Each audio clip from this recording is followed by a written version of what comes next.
আসসালামু আলাইকুম। এই মাজার বিষয় নিয়ে আমার যেটা পরিষ্কার বক্তব্য সেটা হচ্ছে মাজার কেন্দ্রিক বহু কাজ আছে যেগুলো আসলে বন্ধ হওয়া উচিত এবং বন্ধ করে দেওয়াই উচিত। যেমন আছে যে মাজার কেন্দ্রিক গান বাজনা এটা টোটালি বন্ধ হওয়া উচিত।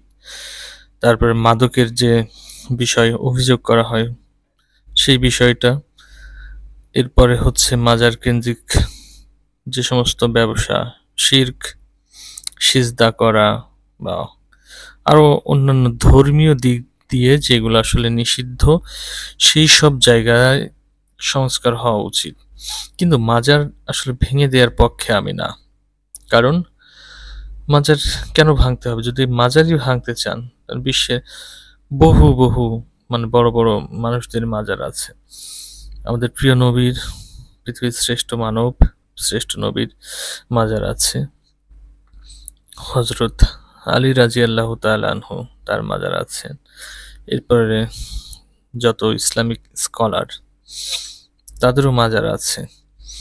এটা আপনারা করেন কি বলে সাধারণ দৃষ্টিতে মিরপুর বুদ্ধিজীবী কবরস্থান বলেন, বনানী কবরস্থান বলেন, আজিমপুর বলেন, সব জায়গায় কিন্তু মাজার টাইপের, মাজারের মতো। তাহলে তো ভাঙলে তো সবই ভেঙে ফেলতে হবে। আসলে মাজারে যিনি আছেন ওনার আসলে কি দোষ? উনি তো ভালো মানুষ, কিন্তু মাজার কেন্দ্রিক যে সমস্ত খারাপ কাজ সংগঠিত হয়, খারাপ কাজ চলে আসছে, সেইগুলো আসলে বন্ধ করে দেওয়ার পক্ষে আমি শতভাগ আছি। তো এর বাইরে আর কিছু বলার নেই।